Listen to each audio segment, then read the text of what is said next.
Somos um, precisamos. E como eu digo com ela, juntos somos imbatíveis. É uma benção que, se eu for contar o testemunho do meu casamento, eu não prego, só fico com um testemunho. Porque alguém como eu, Deus presentear assim, meu irmão, tive que orar muito, desde os 7 anos de idade só. Mas você fica para uma outra oportunidade. Quero também agradecer a todos, que tanto pelo convite da família, que já são nossos irmãos, né? A família do irmão Ricardo, da irmã Silene, pastor Alexandre, que o Senhor mandou o anjo de Deus à nossa frente. Meus irmãos, depois conversa com o pastor Alexandre, que eu não vou contar agora não, vou deixar vocês curiosos, tá bom, pastor Alexandre? Ele vai explicar o mistério que foi hoje. Chegamos 4 horas da tarde aqui. Para quem é flamenguista doente, era para estar assistindo o jogo, mas como eu obedeço a Deus, que Ele me proibiu de ver os jogos para o Flamengo vencer, então eu obedeço. Eu não vejo, o Flamengo vence, então está dando certo. E aí chegamos aqui, como a Regiane falou, viemos do hospital, minha tia está realmente ali nessa situação de uma passagem, né? Já nos conformamos, entendemos. Deus já provou por todas as formas que Ele está fazendo da forma mais digna, mais honrosa para ela, porque se ela estivesse em casa, ela estaria sofrendo demais, e ali no hospital está recebendo todo o tratamento, cuidado. Então tem sido assim algo, apesar de doloroso, apesar de difícil de encarar, de entender, mas nós estamos tentando entender o que Deus está fazendo. Meus irmãos, eu não seria chavão nenhum falar para os irmãos que aquele que está ligado já entendeu o que Deus está falando. Vocês não sei se acreditariam, mas quando a irmã começou a ministrar sobre o amor, antes da pregação eu falei ali, não sei se alguém ouviu, eu falei: irmã, para de pregar no meu lugar.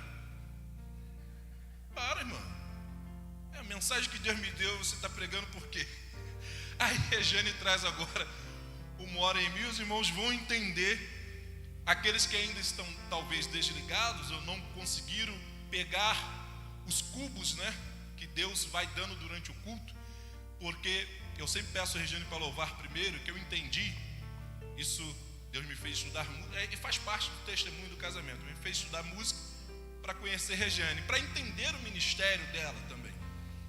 E a música, ela é composta, o maestro estava aqui tocando brilhantemente, por compassos, né, maestro? Por compassos. Então cada compasso ele vai dando ali a dinâmica da música.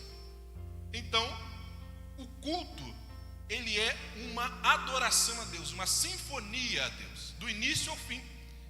E se nós prestarmos atenção em todos os compassos, a gente compreende a mensagem musical do louvor e adoração a Deus.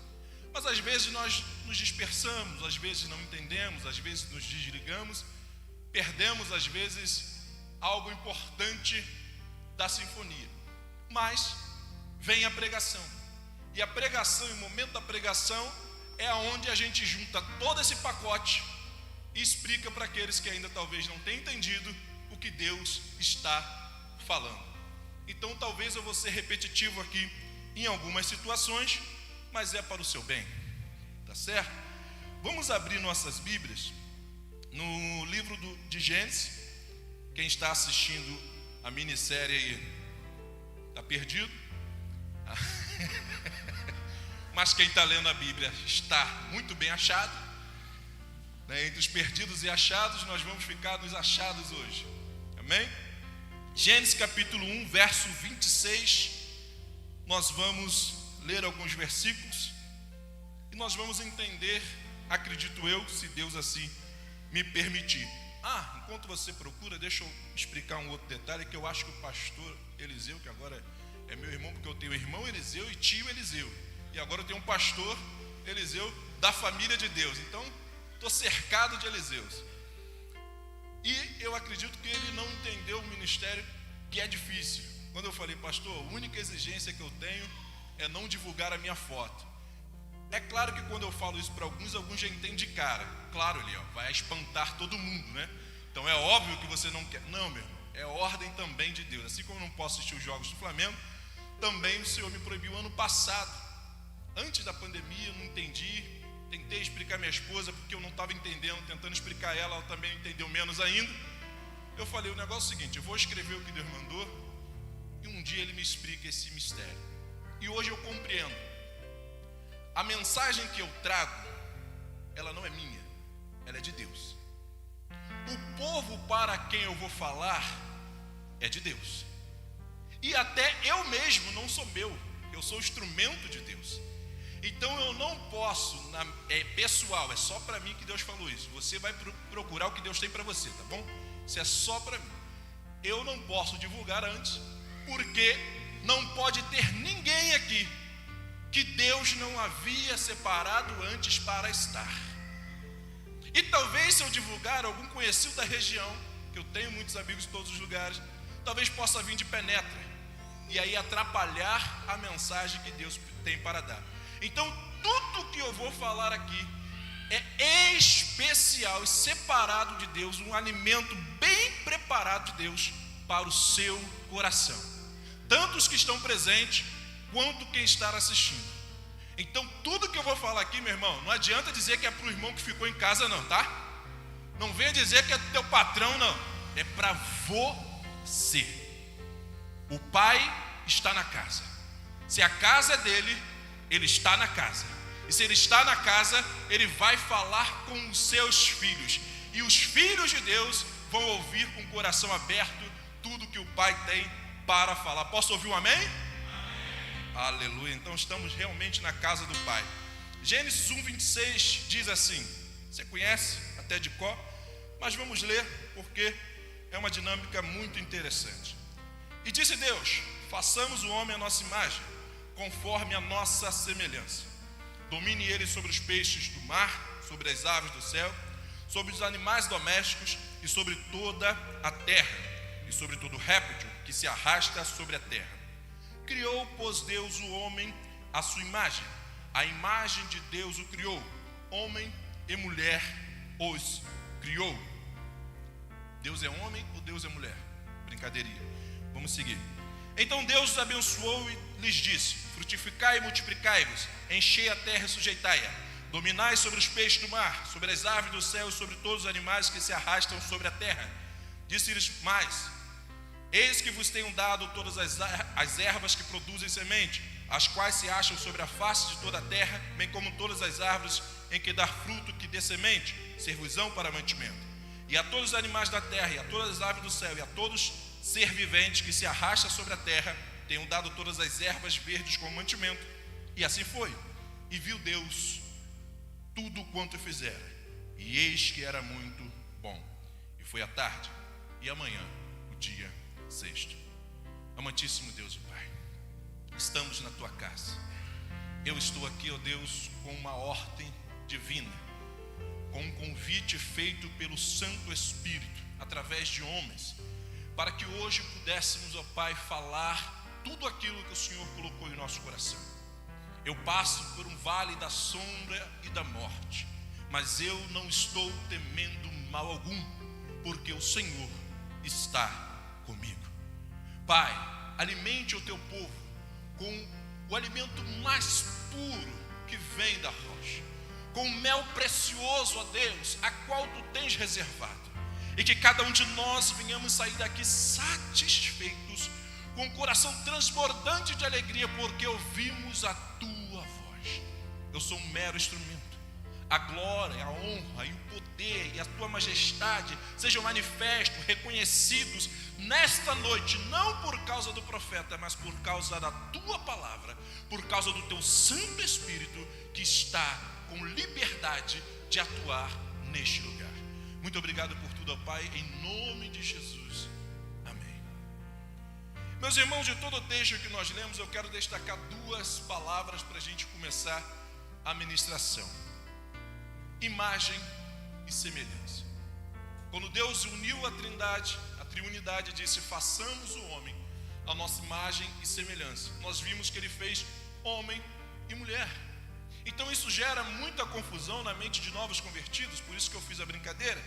Eliel, então o que significa a imagem de Deus? Quando Deus criou o homem à sua imagem, e quando Deus criou o homem e a mulher à sua semelhança.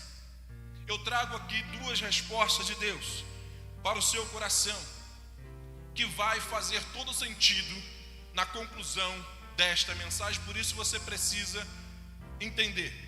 Imagem significa aquilo que se reflete, aquilo que é refletido.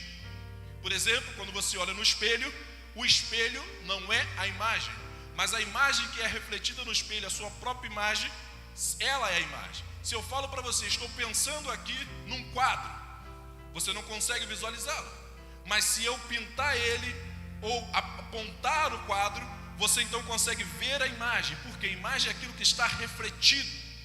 Então quando Deus disse, façamos o homem à nossa imagem, Deus está dizendo, olha, o homem e a mulher vai andar na terra e todos vão ver Deus. E o que o homem andando na terra mostraria a Deus? O próprio texto vai nos responder: domínio. Quando o homem dominava sobre terra, água, mar, sobre todas as criaturas viventes, o homem então estava representando a imagem de Deus. Por que, Eliel? Porque Deus, ele domina sobre todo o universo. Então a imagem refletida de Deus em nós homens era o domínio. E a semelhança, Eliel? A semelhança está no capítulo 2, verso 7, quando Deus soprou em seus narizes o fôlego de vida. No capítulo 1, mostra como Deus intentou, como Deus criou. Mas no capítulo 2 vai Moisés entrar um pouco mais no detalhe, explicando ali de uma forma mais minuciosa como é que foi a criação do homem, que foi de uma forma especial.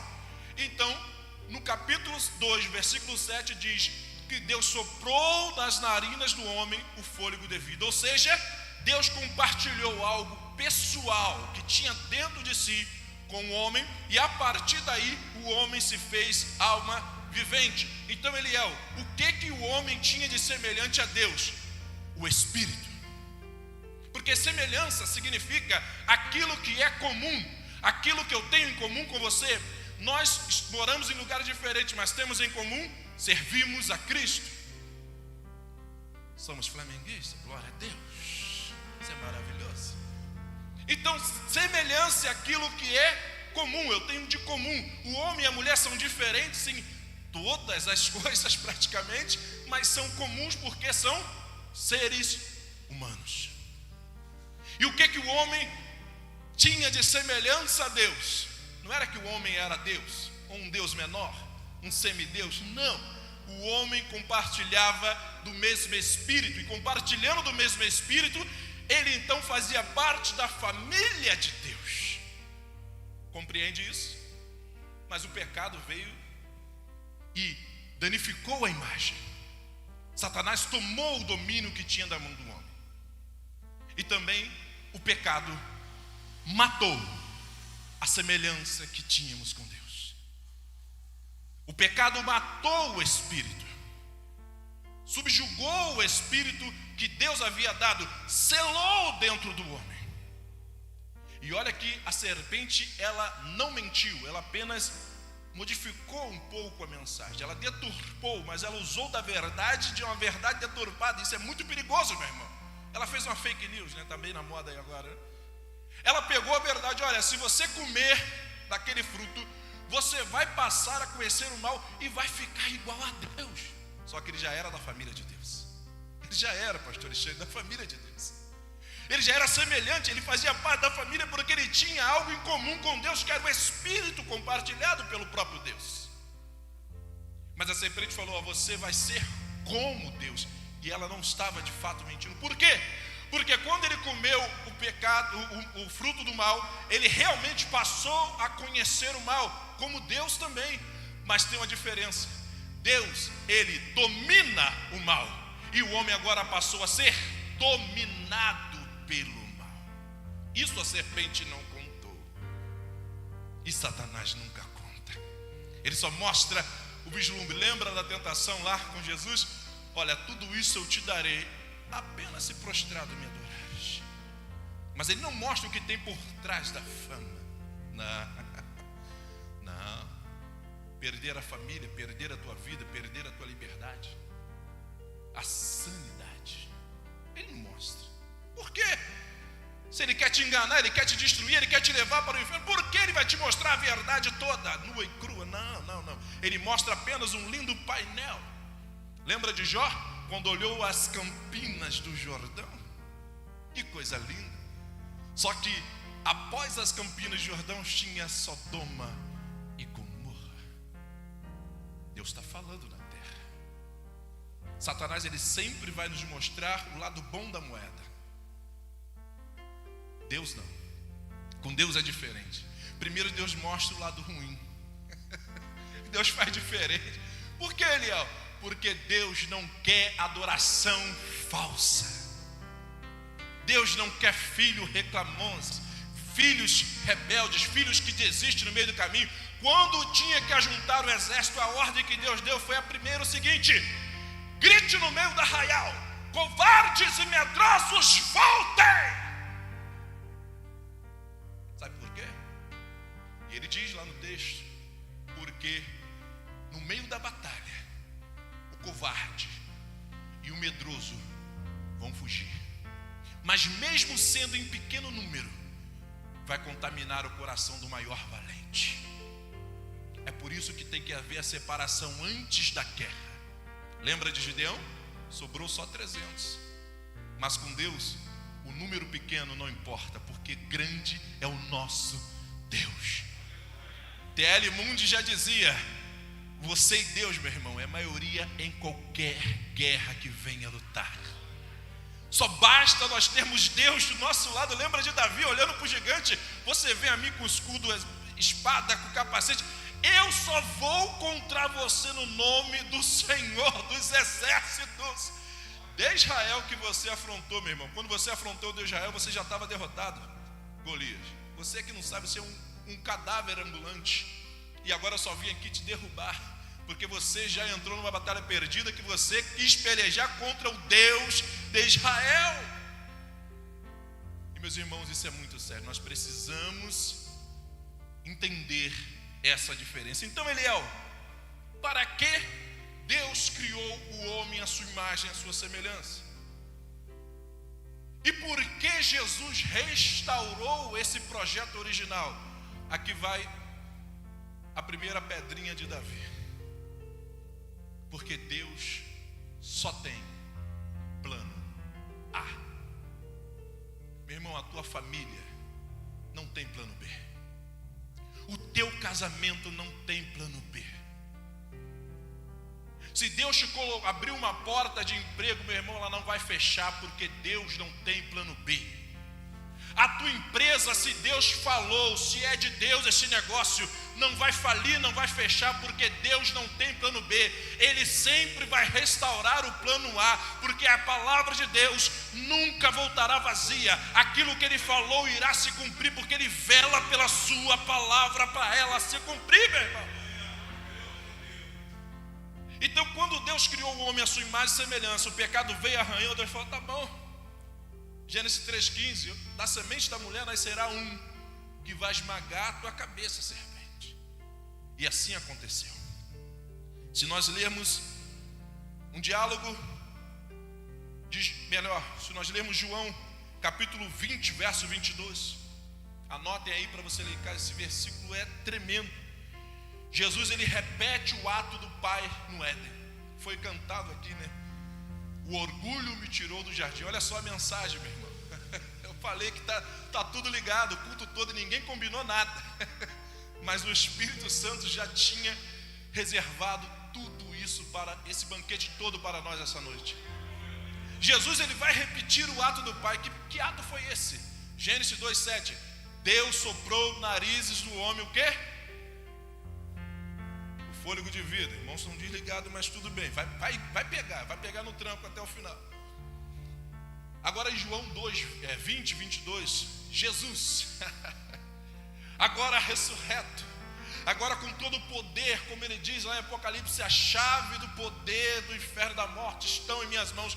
Jesus chega para os seus discípulos, e meu irmão, vamos ler, porque você vai receber hoje, assim como os discípulos receberam. E o que eles receberam, Eliel?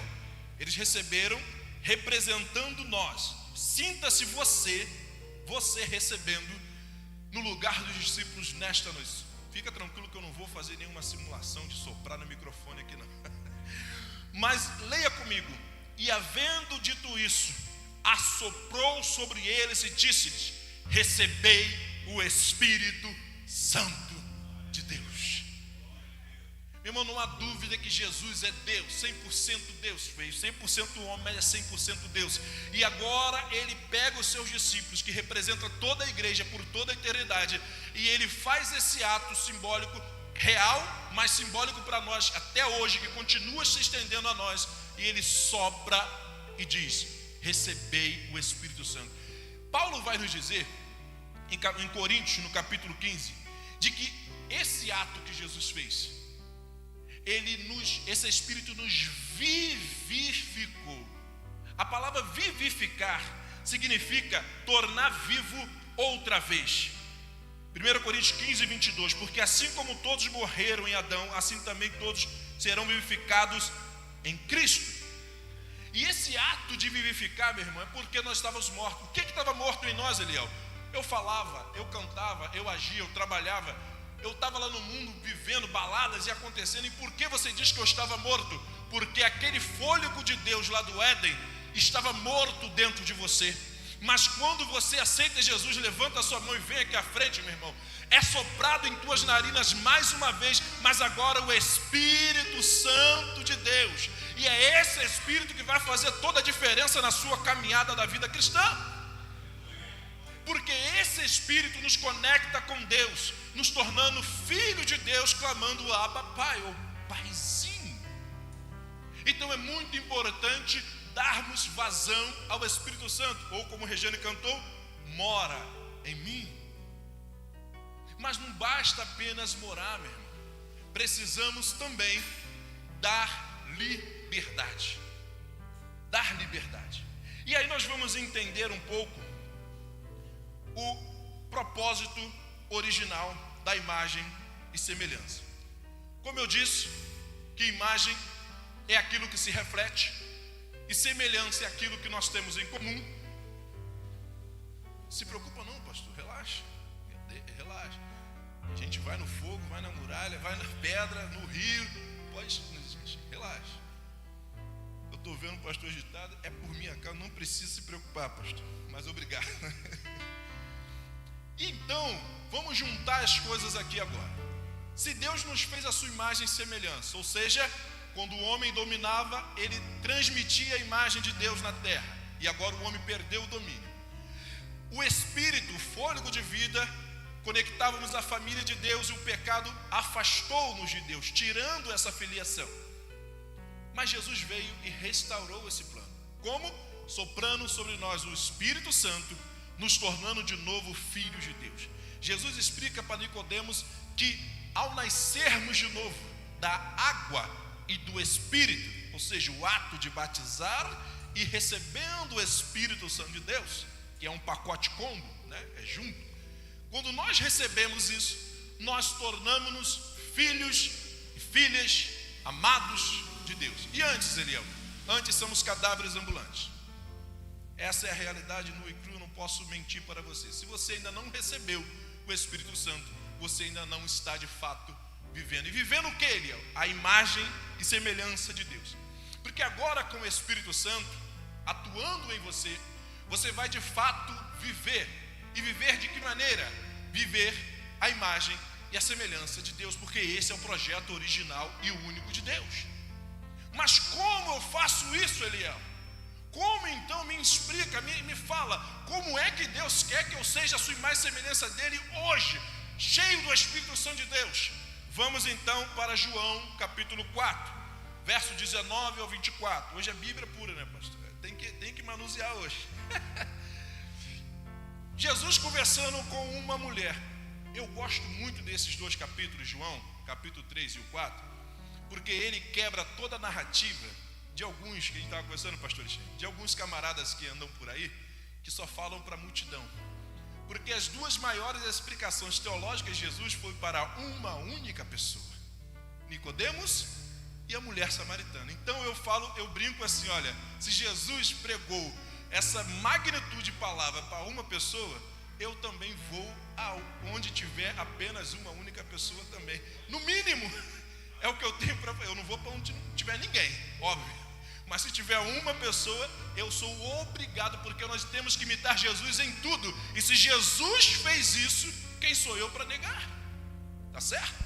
Então, vamos observar o que Jesus ensinou para aquela mulher. E olha que o embate teológico foi forte. Essa mulher não era fraca não, tá?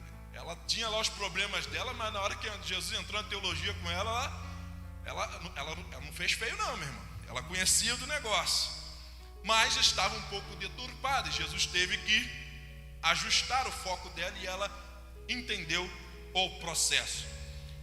Capítulo 4, versos 19 ao 24 diz assim: disse-lhe a mulher: Senhor, vejo que és profeta.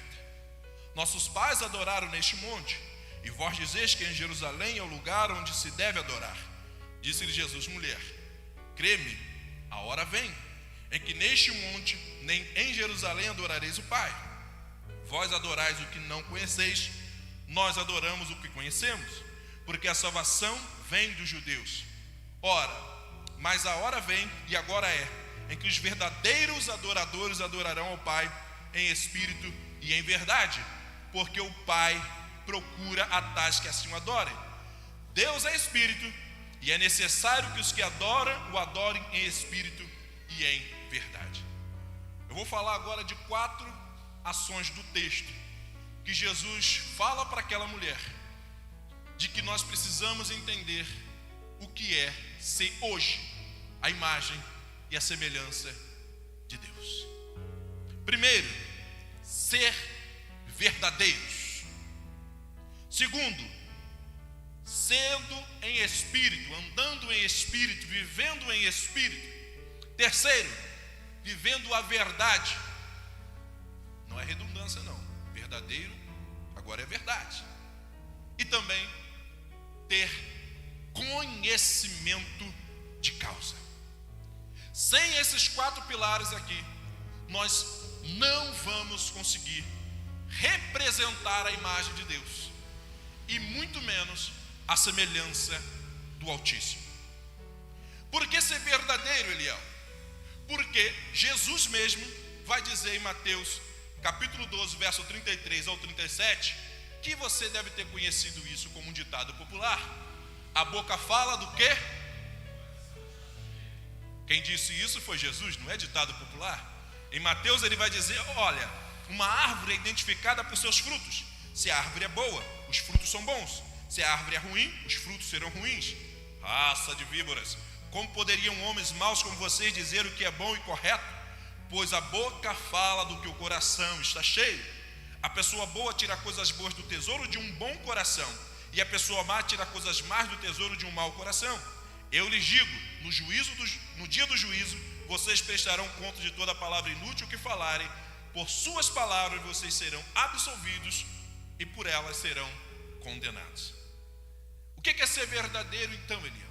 Ser verdadeiro é ter um coração puro. Lembra que Davi ele pede ao Senhor: cria em mim, Senhor, um coração puro. Por quê? Porque ter um coração puro vai fazer termos ações puras, porque são do coração que sai o quê? Os maus pensamentos, os adultérios, as prostituições, os vícios. Então nós não conseguimos ser verdadeiros com um coração cheio de problemas, de entulho, de pecado. Nós não conseguiremos dar uma adoração verdadeira ao Senhor. Nós iremos até falar com a boca, mas aí o profeta Isaías nos lembra o Senhor reclamando que esse povo me louva de lábios, mas o coração está longe de mim. Nós precisamos dar uma adoração a Deus verdadeira, mas uma ação verdadeira, Um resultado verdadeiro. A irmã pregou no meu lugar aqui, no louvor, sobre o amor, né, minha irmã? É o mesmo espírito, tá? Estamos ligados. É da mesma família, é o mesmo pai. E aí eu estava ali ligado, ouvindo, eu falei, Senhor, obrigado pela confirmação. Porque, em outras palavras, o que Paulo estava dizendo era, tudo que você venha a fazer, meu irmão, tem que colocar o amor, tem que colocar o seu coração, tem que fazer realmente com a verdade que há no seu coração. Meu irmão, o dia que você estiver triste, eu não poderia chegar, como a irmã Alcilene me perguntou, meu irmão, como é que tá? Eu falei, tem coisas boas, o Flamengo venceu, mas tem coisas ruins, minha tia está partindo. Então você tem que ser verdadeiro. Se o teu coração está angustiado, então, meu irmão, chora, se derrama. Se está com raiva do irmão, Jesus diz, deixa a oferta lá no altar, vai lá e se conserta com ele primeiro. Seja verdadeiro em tudo que você faça, meu irmão. Analise o seu coração, olhe para você, não para o seu irmão. Deus está falando contigo, eu já disse, é você que está aqui, é você que está assistindo, não é aquele que está fora. Por quê? Porque Deus tem um compromisso conosco, e essa mensagem é uma alta reflexão, é olhar para dentro do nosso coração e ver se estamos fazendo, de fato, de uma forma verdadeira. Tirar um pouquinho do agudo, né, meu? Tá instalando o agudo um pouquinho. Tem um estalinho aqui. Vai incomodar os irmãos, já falo alto, já grito. Então Deus precisa que sejamos verdadeiros, porque todas as vezes que agirmos sendo verdadeiros, pastor, hoje eu não vou, porque eu estou triste, dar a oportunidade do pastor intervir na sua vida. Irmão, mas está triste por quê?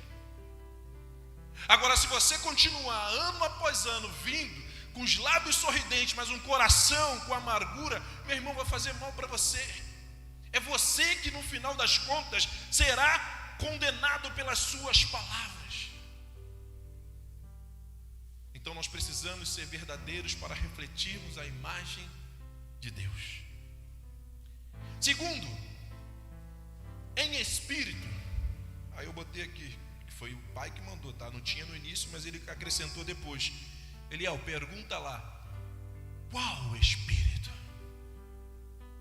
Eu e Regiane fizemos uma live no meu canal no YouTube sobre o espírito do entretenimento, estratégias de Satanás contra a humanidade. Muitos de nós vamos chegar no céu e vamos ser julgados, porque dizíamos que não tinha tempo para nada, mas gastamos 5 horas no Facebook sem nem perceber. Papai me deu uma correção. Quinta-feira é dia de jejum de rede social, porque eu me percebi viciado. E aí você tem que, peraí, isso não pode me controlar. Posso todas as coisas, mas não posso ser dominado por nenhuma delas. Então precisamos andar em espírito. Mas qual espírito, Eliel? Aí eu vou falar algumas coisas aqui, meu irmão, não brigue comigo. É o Pai que está falando com você. Se a sua adoração, e a Jesus falou para aquela mulher, ela entendeu. Tanto ela entendeu porque ela foi com o cântaro buscar água, mas ela deixa o cântaro vazio e vai para a cidade pregar. Por quê? Porque a necessidade dela foi saciada quando ela entendeu o recado de Jesus.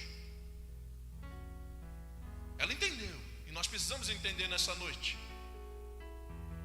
Em espírito, mas que espírito que o Pai quer que seja feita a adoração? Aí eu botei aqui, com espírito de confusão não existe adoração. E talvez você possa estar ainda meio viajando, mas ele está falando de adoração, então ele está pregando para o ministério de louvor. Se você não entendeu ainda, meu irmão, adoração nesse contexto que eu estou aplicando aqui é da imagem e semelhança do Éden. Ou seja, são todas as nossas ações que fazemos em nossa vida. Isso é adoração a Deus. Nós adoramos a Deus quando educamos os nossos filhos os verdadeiros valores. Nós adoramos a Deus quando respeitamos o nosso lar, respeitamos a aliança que fizemos no nosso casamento. Nós adoramos a Deus como somos os melhores funcionários da empresa. Somos pontuais no horário de chegar, o horário de sair. Somos os melhores funcionários para dar os melhores resultados. Nós adoramos a Deus quando somos transformados transformamos o ambiente aonde nós estamos. Nós adoramos a Deus quando o nosso colega de trabalho diz para você: olha, o dia que você falta, esse lugar fica um caos, porque a tua presença aqui faz a diferença. Eu sinto uma paz quando você está aqui, meu irmão. Isso que eu estou chamando de adoração. Não é cantar, não é pregar, não é limpar a igreja. São serviços que também compõem a adoração, mas a adoração no contexto que eu estou falando é uma adoração da sua vida diária com Deus. Então toda vez que houver uma confusão, não há adoração. Adoração com espírito de ciúmes, Deus não recebe, Ele pune. Quer anotar? Eu dou um tempinho para você escrever se você quiser. Onde nós vamos ver esse exemplo? Saul e Davi. O espírito de ciúme de Davi. Enquanto Davi tocava a harpa para libertar o endemoniado do espírito maligno, ele com a lança queria cravar Davi na parede. O que Deus faz? Tira tudo que era de Saul, entrega para Davi. O espírito de ciúme, meu irmão, vai fazer você definhar, morrer, ser destruído. E aquele que é o alvo do teu ciúme vai prosperar, crescer, e você vai ficar cada vez pior. Deus pune. Adoração com o espírito de inveja, para Deus é uma tragédia. Caim e Abel, todos nós conhecemos. Caim teve inveja da adoração de Abel porque Deus respondeu. Irmão, Deus pode não responder a oração hoje, mas Ele pode responder amanhã. Aí, Leão, mas eu acho que Deus não está muito bem comigo, satisfeito comigo. Essa é a fala certa. Ele não está, talvez, satisfeito com você. Por quê? Porque Deus não há sombra de variação.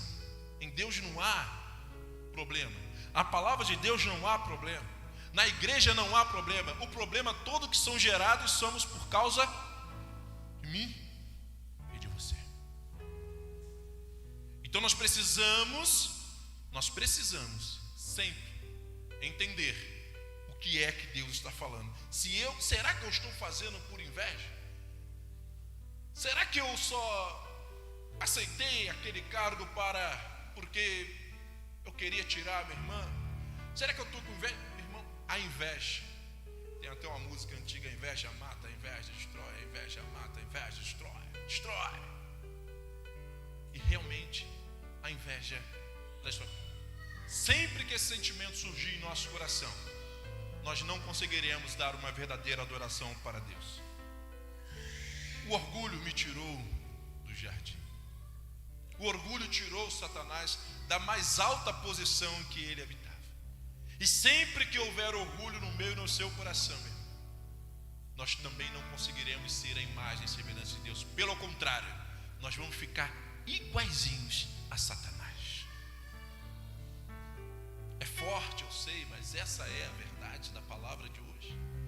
Nós não podemos deixar esse sentimento surgir em nosso coração, porque se ele brotar e ele crescer, a raiz de amargura, meu irmão, Deus então ele vai se afastar de nós. No lugar do nosso coração vai ficar cheio de entulho. Então, o que eu tenho que fazer, Eliel? Ou melhor, por que alguns não conseguem dar uma verdadeira adoração? Porque não faz com verdade.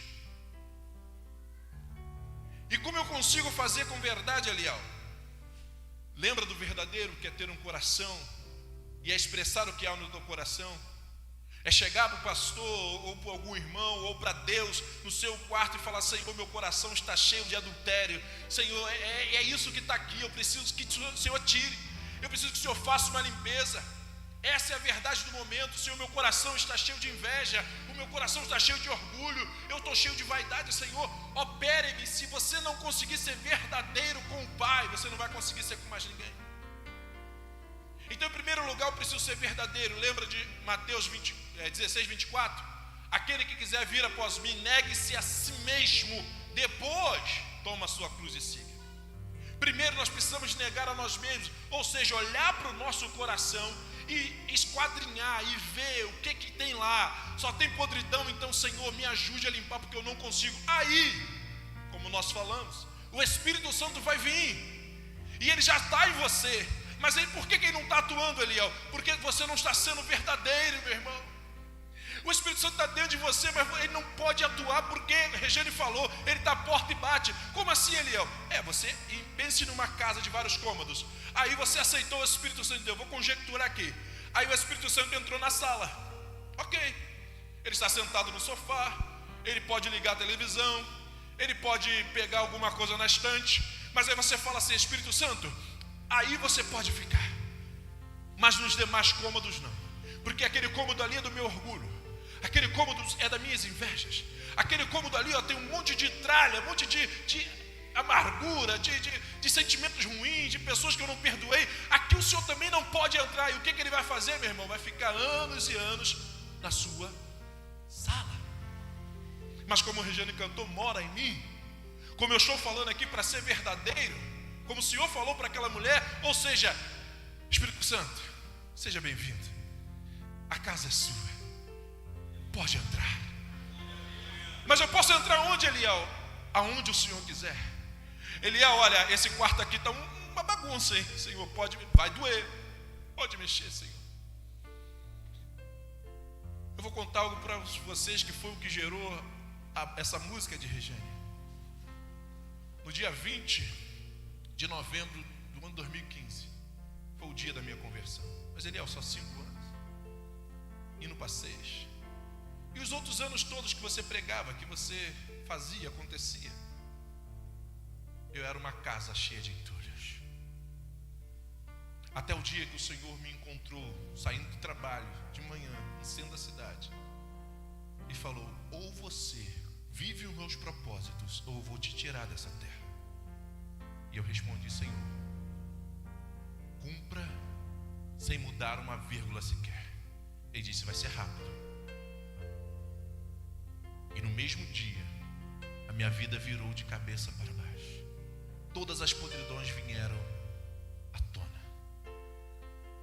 E aí, o Senhor falou, filho, isso é tudo porque eu estou tirando do bolo que você me oferecia todas as fezes. Porque agora você vai me oferecer uma oferta pura, uma oferta verdadeira, uma oferta sincera. Eu falei, Senhor, eu vou passar o que for passar. E eu não arredo o pé daqui. Não mude uma vírgula sequer. E graças ao bom Deus, hoje eu entendo o que é adoração. O que é viver o propósito de Deus 100%. Não é fácil. Não é fácil, não é fácil. Eu não estou vendendo para você facilidade nenhuma. Jesus disse, Pai, eu não peço que os tire do mundo, mas que guarde, que esteja com eles em todo o tempo, porque no mundo eles vão ter aflições. Mas filhos, tem de bom ânimo, porque eu venci o mundo. Vocês não precisam vencer, vocês precisam apenas resistir. O pastor Alexandre falou da perseverança, né, pastor? Precisa apenas resistir, porque a vitória é sua, eu já te dei, o final já está escrito, você é vencedor, você vai morar no céu, a casa está preparada, você vai experimentar o melhor de Deus, mas precisa resistir, e principalmente resistir à mudança de Deus dentro de você. Quando ele começar a entrar nos cômodos dos entulhos e começar a revirar e mexer, convide o Espírito Santo, permita que ele entre, seja verdadeiro, meu irmão, porque para ter uma adoração com verdade, precisamos do Espírito Santo fazer essa mudança.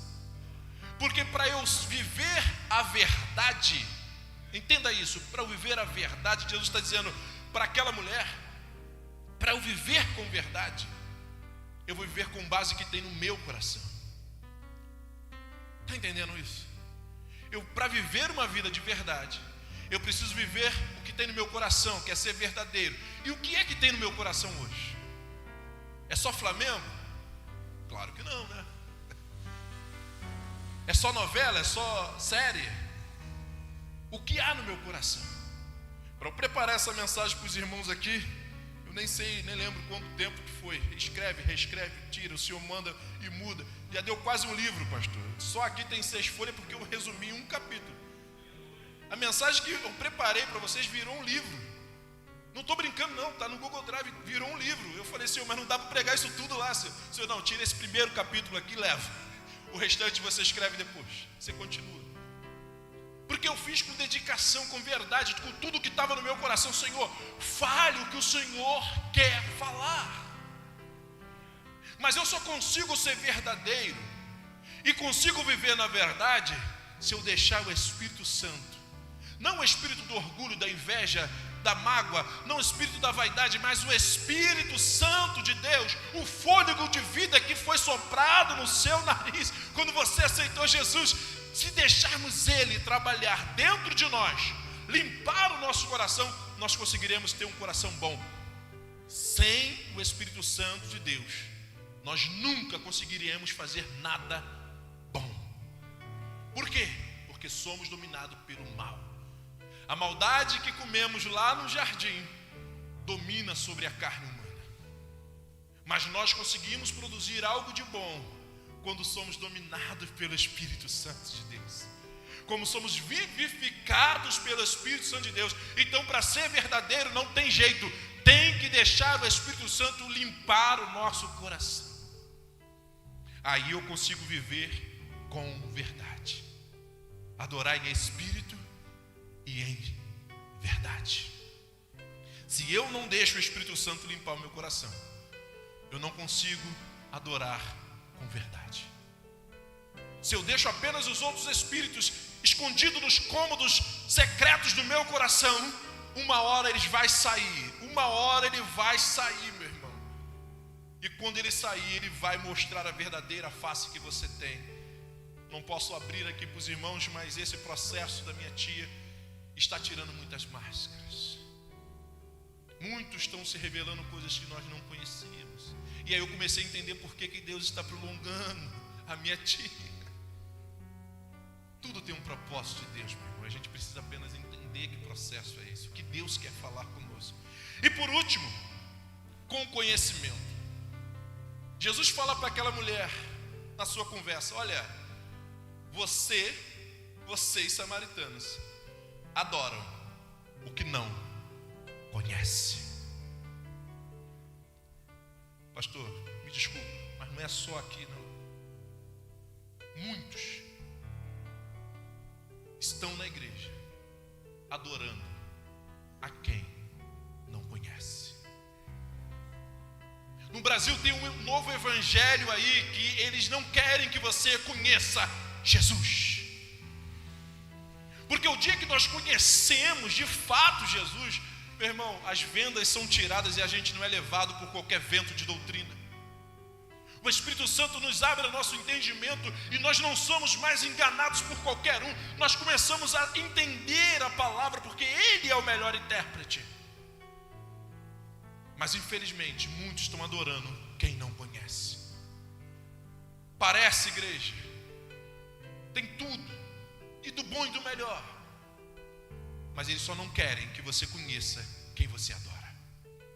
Mas olha o convite de Paulo em Romanos capítulo 12, verso 1 e 2: rogo-vos, eu suplico, eu imploro, pois irmãos, pela compaixão de Deus, que apresenteis o vosso corpo em sacrifício vivo, santo e agradável a Deus. Quem está vivo aí, dá um glória a Deus, por favor.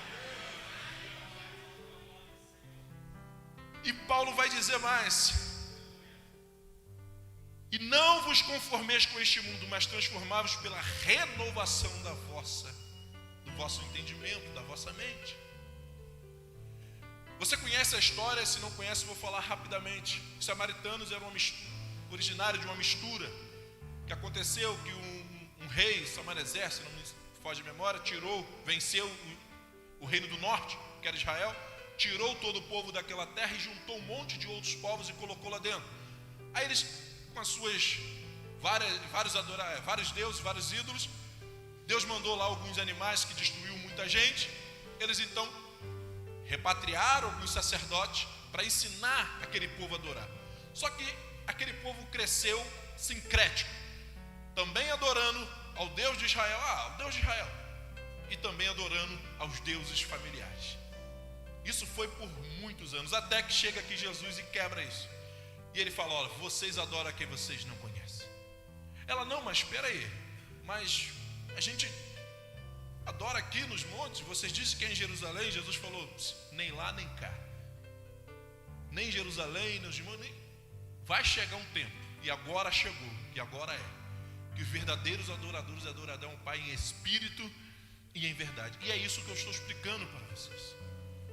Ou seja, não vão mais me adorar em um lugar, mas a sua vida, todos os dias, vai ser uma vida de adoração. Entendeu o que Jesus disse daquela mulher? E eu trago nessa noite.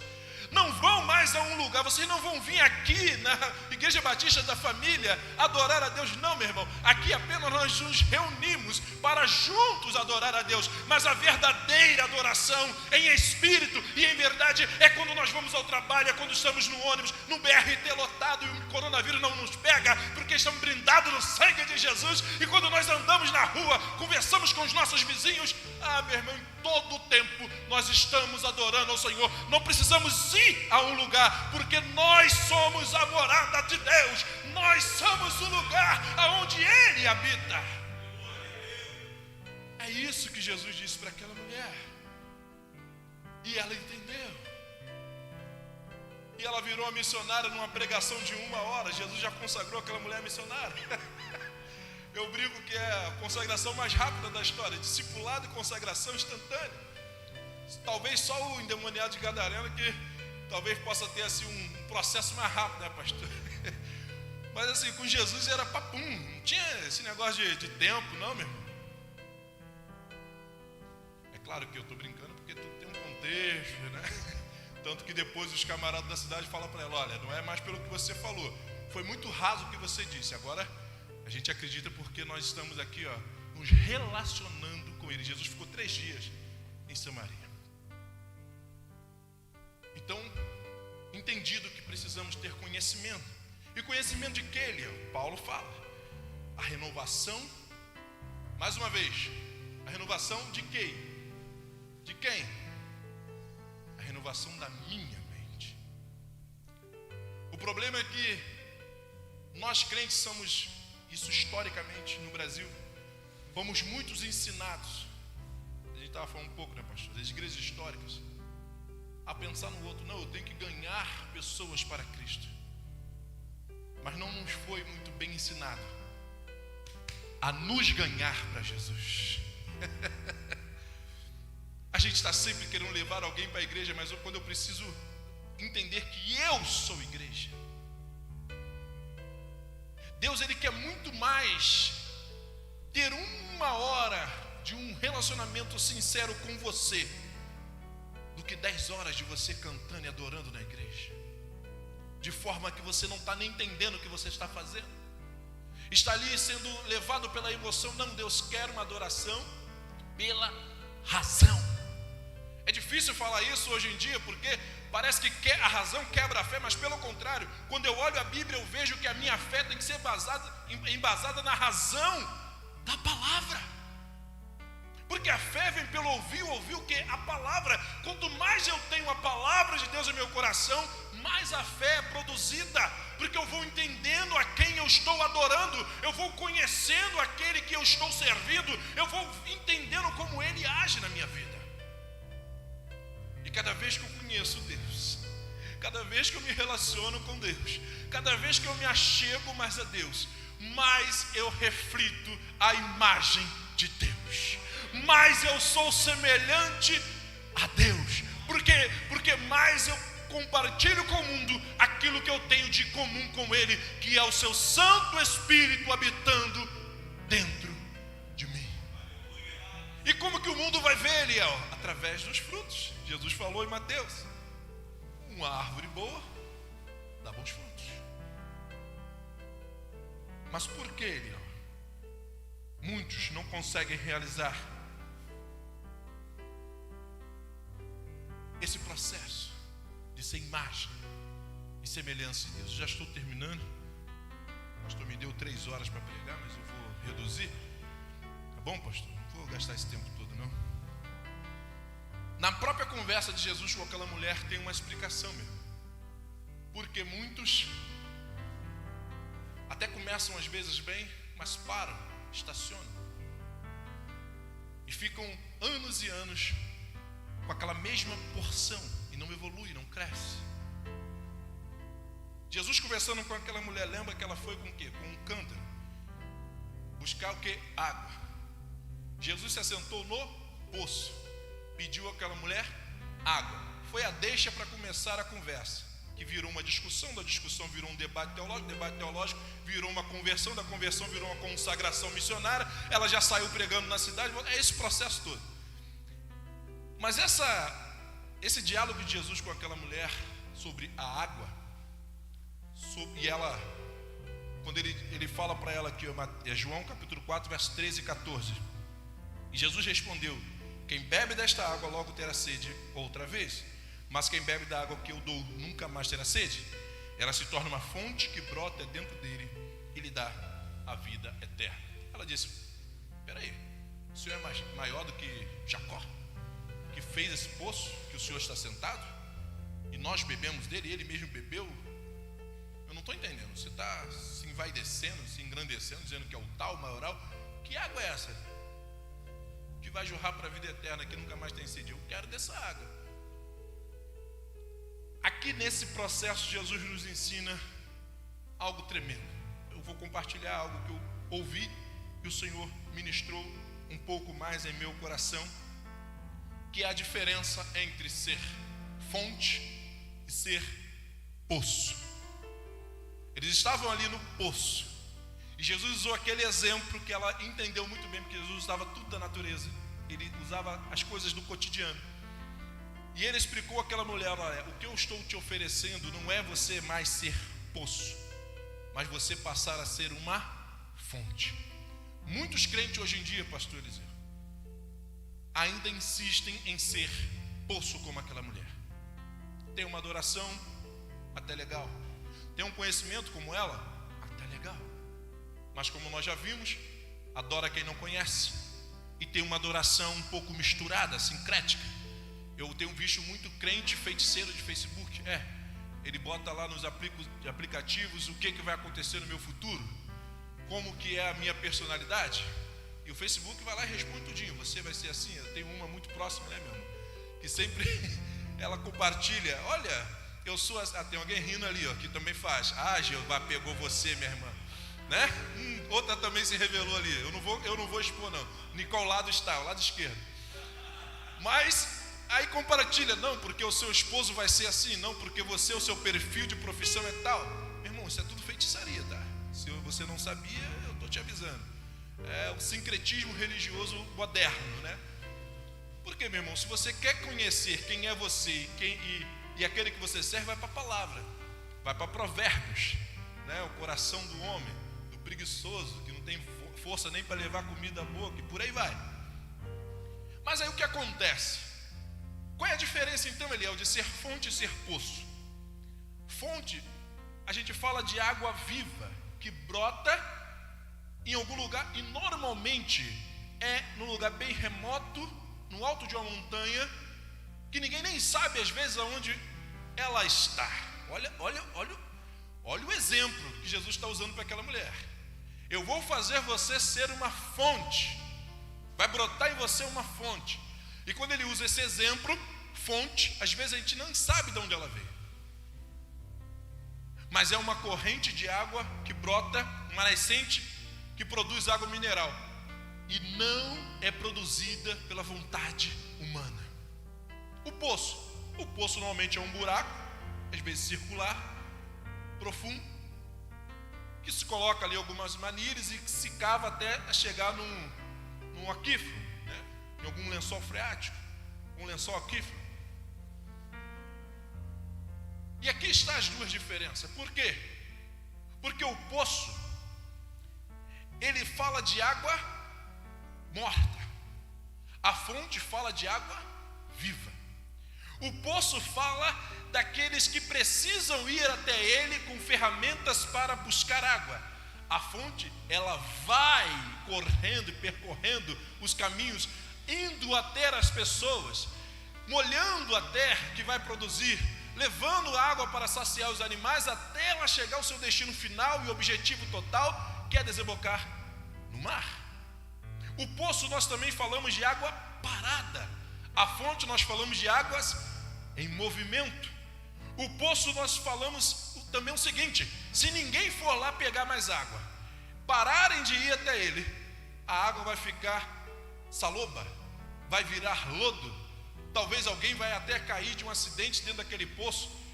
Ele pode secar ou ser enchido de entulho, mas a fonte não. Você não precisa descobrir aonde ela é. Simplesmente você pode ser saciado pela água que chega até você. Aplicando isso a nós, meu irmão, se você recebeu a palavra da conversão de Deus e você agora se comporta-se como um poço, de que forma? Bom, eu vou na EBD, eu leio livros, eu estudo, eu fiz seminário, eu me formei, eu fiz e aconteci. Mas e aí, o que você está fazendo? Não, eu estou esperando virem até mim as oportunidades, porque quando elas chegarem, então eu vou dar água. Não foi para isso que Jesus nos chamou. Se nós nos comportarmos assim, aquilo tudo que nós recebemos vai apodrecer dentro de nós, vai ser infrutífero. Mas nós temos que ser como fonte. Ninguém pediu a tua opinião no trabalho, mas você está lá intercedendo por todo mundo. Não precisa fazer escândalo, não precisa fazer barulho, mas você chega no trabalho intercedendo. Você sai do seu trabalho intercedendo. Você está no meio da rua, aconteceu uma confusão, um espírito de confusão, você começa a interceder. Você começa a jorrar por onde você passa. As pessoas, você não fala nada, mas já disse aqui, as pessoas sentem a paz de espírito quando você está no ambiente. Se for ao contrário, tem outro espírito em você. Se você chega e chega a confusão, é outro espírito que está em você. Mas se você chega e a paz de Deus chega no ambiente, então você está sendo fonte de Deus, está jorrando para a vida eterna. As pessoas não precisam nos perguntar, não precisam nos tocar em nós, não precisa que pegar lencinho de suor para ser curado. Não, meu irmão, não estou dizendo isso. Eu estou dizendo que sem abrir a sua boca, as pessoas precisam identificar que nós temos o Espírito Santo de Deus. Vou contar um exemplo rápido. Confesso que estou mesmo encerrando. A gente estava com um problema lá no nosso condomínio, fechado, segurança armada, 24 horas por dia, ali perto da cidade de Deus, né? E os irmãos entenderam o mistério. Graças a Deus, é os anjos de Deus, como estava lá com Eliseu, cercando, e quando os anjos falham, ainda tem outros, né? Mas os anjos não falham não, brincadeira. E aí, nós não tínhamos carro. Na nossa porta parava qualquer carro e estava tudo certo. Aí Deus nos abençoou ano passado, e na nossa porta agora colocar o nosso carro. Mas aí o que acontece? Começou a ter umas implicâncias, o espírito da confusão. E eu falei com o Regiane: eu vou ganhar sem palavras. O Espírito Santo colocou uma estratégia no meu coração. Eu trabalho na Conlurb, hoje eu trabalho na logística interna. Eu peguei e comecei a fazer o quê? E hoje é dia, todo domingo, à noite, depois chegamos no culto, antes de encostar o carro, eu pego a vassoura, varro toda a praça, todas as portas, e vou lá e coloco o carro. O que começou a acontecer? A gente pode ficar até 3 dias sem parar o carro lá, que ninguém mais para na nossa porta. Não precisamos discutir, meu irmão, precisamos apenas ser cheios do Espírito Santo de Deus. Precisamos dar frutos bons, precisamos dar um exemplo, precisamos fazer a diferença e ganhar sem palavras. Mas se nós discutíssemos, já sabe qual seria talvez até o resultado. Eu não estaria nem aqui pregando, né? Porque você não sabe quem é quem. Todo mundo quer se prevalecer de alguma forma. Então eu quero terminar a mensagem de hoje. Não sei se você compreendeu perfeitamente, mas eu parafraseei o texto de Jesus para aquela mulher, que vai ser a conclusão dessa mensagem, em forma até de poesia. E eu acredito que você vai conseguir compreender, se não entendeu ainda. Jesus dizendo para aquela mulher nas minhas palavras. E quando eu disser mulher, coloque talvez aí o seu nome na sua mente, para que você possa receber de Deus. Mulher, é chegado o momento na história em que não haverá lugar para se esconder. Todos aqueles que receberam o meu Espírito, receberam uma nova vida, precisam compartilhá-la. porque se tornaram filhos de Deus. Quais são as evidências que se tornaram filhos de Deus? Bom, todos saberão que são filhos de Deus por onde vocês passarem, por causa da maneira que vocês vão começar a viver e se comportar. A prova disso que estou dizendo, mulher, é que mesmo sabendo todas as dificuldades que vocês vão passar, mesmo assim vocês, conhecendo os riscos, não irão me decepcionar. Porque vocês serão dominados pelo meu espírito e vão enfrentar o inimigo deste mundo que luta bravamente contra vocês, e vocês sempre sairão mais do que vencedores. Vocês não serão amedrontados, não, porque vocês estão cheios da minha palavra. Muito pelo contrário, vocês irão ficar motivados cada vez mais, porque o Pai está olhando dos céus cada um de vocês, se alegrando das suas atitudes e dizendo: continue, filho meu, porque eu estou contigo até a consumação dos séculos. E porque o Pai os procura? Justamente por causa da forma que vocês estão andando, da forma que vocês estão agindo e da forma que estão se comportando no seu dia a dia. Mas não se esqueça que isso só será possível realizar por causa do novo fôlego de vida que eu soprei em vocês. Eu compartilhei para os trazer de novo ao meu plano original. Muito obrigado pela oportunidade hoje, pastor, toda a amada igreja. Vocês possam continuar orando, intercedendo por nossas vidas, em nome de Jesus.